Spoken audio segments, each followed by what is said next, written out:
Hello and welcome to my first impressions video brought to you by MMO Play. Today we're taking a look at a first look for HEX Shards of Fate. This is the alpha build, currently pretty early development. There's going to be a lot more coming in the future, but for now they have activated player versus AI, and deck building. The alpha build currently has everyone just having all the cards available from the current set. You can see, go to the deck builder. You open up this window here, it shows you your entire set. You can load a deck, start a new deck, edit a current deck. The filter system, tons going on over there. You can sort by troops, which are your creatures. You can sort by basic actions or quick actions, which are your spells. Constants, which are your non-creature permanent cards. Resources, which are your shards. And you can also search by faction or color, gem type. So you can see right here I'm searching by white. And then also artifact, so you're white and you're colorless. Deck building should look familiar to any fans of CCGs since about, well, the past 20 years. You got 60 cards, 4 of any card allowed per deck, and your hand's going to start with 7, so very similar to other games.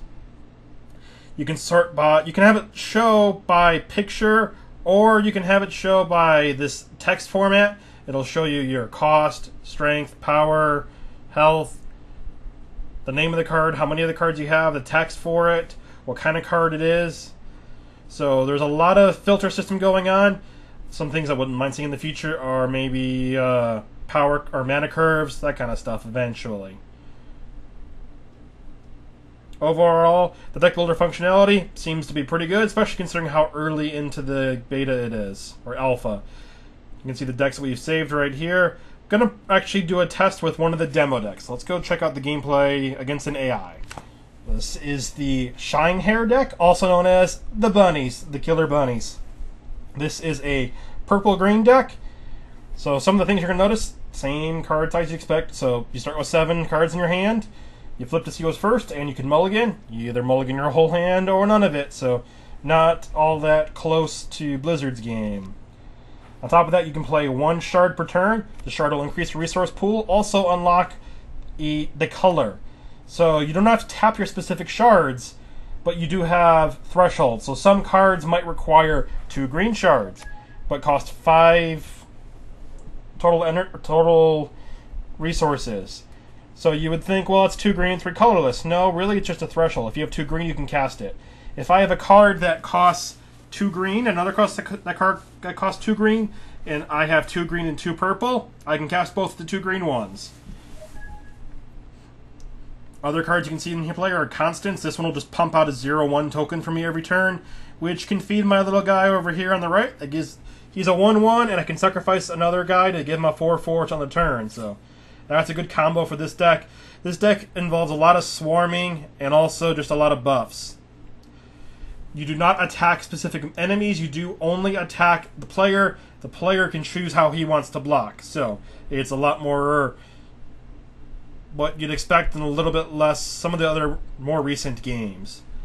Other cards or basic actions can only be used during your main phases, and then quick actions can be used at any point in the game.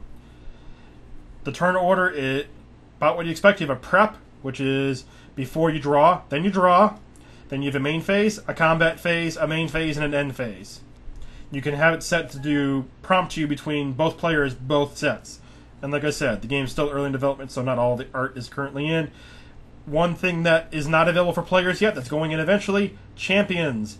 You can have specific champions that all have different powers, so you can have a little bit of usefulness for excess resources even later in the game.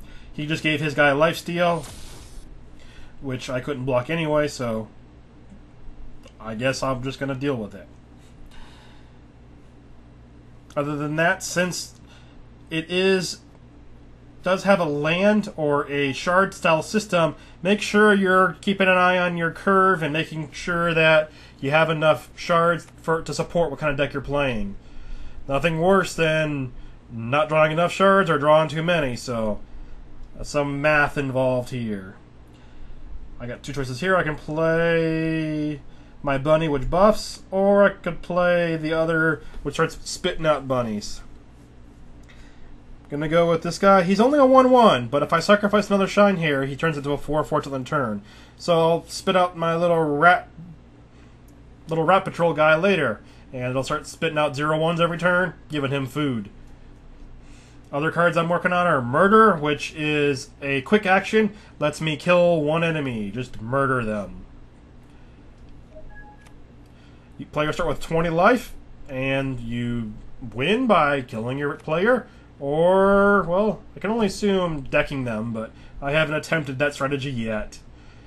The game's currently early in development, so there's not too many cards. You're not going to have as many cards as the game has been out for 20 years, so.